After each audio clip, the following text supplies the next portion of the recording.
Dans notre parcours à la rencontre des saints et saintes de Provence, nos pas nous amènent à Arles aujourd'hui, Arles à la toute fin de l'Ancien Régime. Nous allons à la rencontre d'une sainte de l'ordinaire. Il y a les saints montés sur les autels, les saints canonisés à Rome, mais là c'est une sainte de tous les jours, une sainte de la porte à côté, dirait le pape François. Isabelle, Élisabeth Roux. Isabelle est fille de Jean et de Delphine Roux. Jean est un marinier. En 1761, au numéro 37 de la rue de la Roquette aujourd'hui, là, sur le bord du Rhône, naît une petite fille. Isabelle a un fort caractère. Sa maman la confie aux sœurs visitandines qui habitent à côté, qui la préparent à sa première communion vers 12 ou 14 ans à l'époque. Et là, tout va changer dans la vie de cette petite fille. Cette communion à l'amour de Jésus va renverser, bouleverser sa vie. Isabelle, priant près de la Sainte Vierge un jour, à cet âge-là, décide de consacrer sa virginité pour l'amour du Seigneur. Son seul amour, ce sera Jésus. Et elle lui donne toute sa vie. Mais son papa ne l'entend pas de cette oreille. Elle se mariera. Et un jour, son papa lui dit, mais je vais t'amener à Marseille. Nous partons justement avec la barque à Marseille et nous allons à la rencontre d'un jeune garçon qui sera certainement ton époux. Il fait très beau, on part pour Marseille, et voilà que la tempête se lève.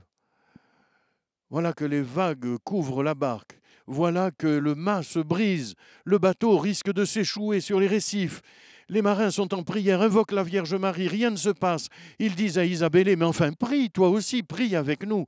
Alors elle dit à son papa, écoute, je prie, mais à deux conditions. Un, que nous revenions sur Arles instantanément, et deux, que tu ne me parles plus de mariage. Oui, oui, lui dit son papa. Et la voilà qui tombe en prière et la tempête s'arrête. Le calme revient. Les marins sont stupéfaits. La prière d'Isabelle a ramené la paix sur les flots déchaînés. Sitôt rentrés à Arles, ils vont en parler à tout le quartier de la Roquette. On la connaît bien, Isabelle, la petite Isabelle. Elle aura cette réputation d'avoir une prière puissante qui protège les marins de la Roquette. Si bien que chaque fois qu'ils partiront, ils diront à Isabelle, mais prie pour nous depuis ta fenêtre, sa fenêtre donnée sur le fleuve. Elle voyait toute la vie des marins. Prie pour nous, bénis-nous au moment où nous partons. Et jamais les marins n'auront de soucis, parce que Isabelle les portait dans sa prière. Sainte de l'ordinaire, elle connaît toutes ces familles de marins.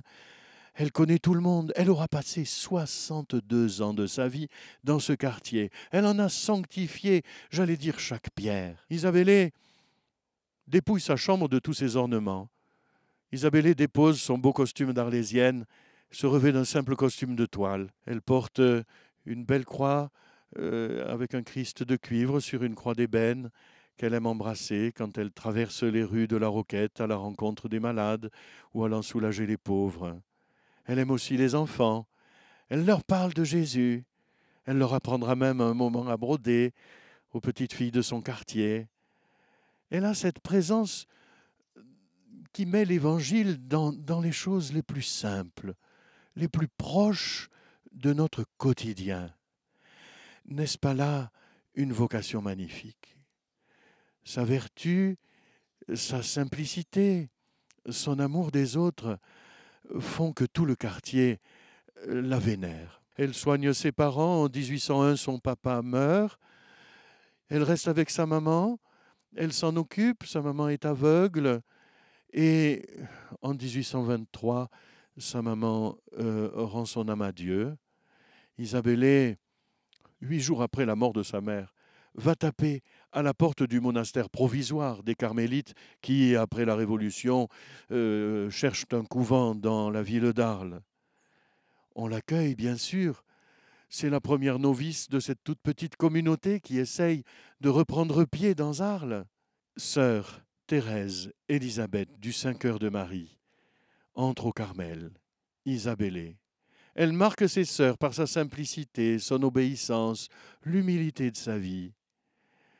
Et elle disparaît ainsi au regard des gens de son quartier, de la population d'Arles qui l'aimait tellement. Elle fera ses vœux très rapidement et la communauté cherche toujours un lieu d'implantation. Isabelle est dans la prière à la certitude que la communauté doit se rendre à l'ancien couvent des Récollets, qui est encore en vente, et elle va le dire à sa supérieure. Et de fait, les événements amènent à prendre cette décision. 1825, une grande procession se forme dans la ville d'Arles. Nous en avons tout l'ordonnancement, impressionnant.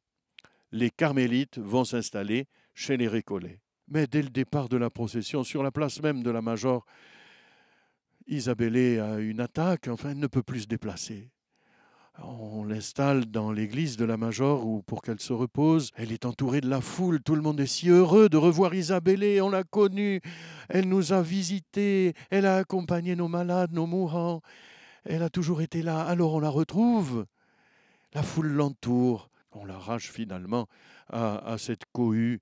On la descend au monastère où, quelques mois plus tard, après une deuxième attaque, elle rend son âme à Dieu. Et au moment où elle meurt, une jeune postulante qui avait de graves problèmes oculaires prend sa main, la dépose sur ses yeux. Elle est aussitôt guérie. Elle est si populaire que pendant plusieurs jours, il faudra 2 personnes à la porte du monastère pour prendre des images, des objets, leur faire toucher le corps d'Isabelle et que les Arlésiens, objets que les Arlésiens remporteront avec amour dans leur maison. De nombreuses familles d'Arles ont comme ça des petites reliques de la Sainte de la Roquette.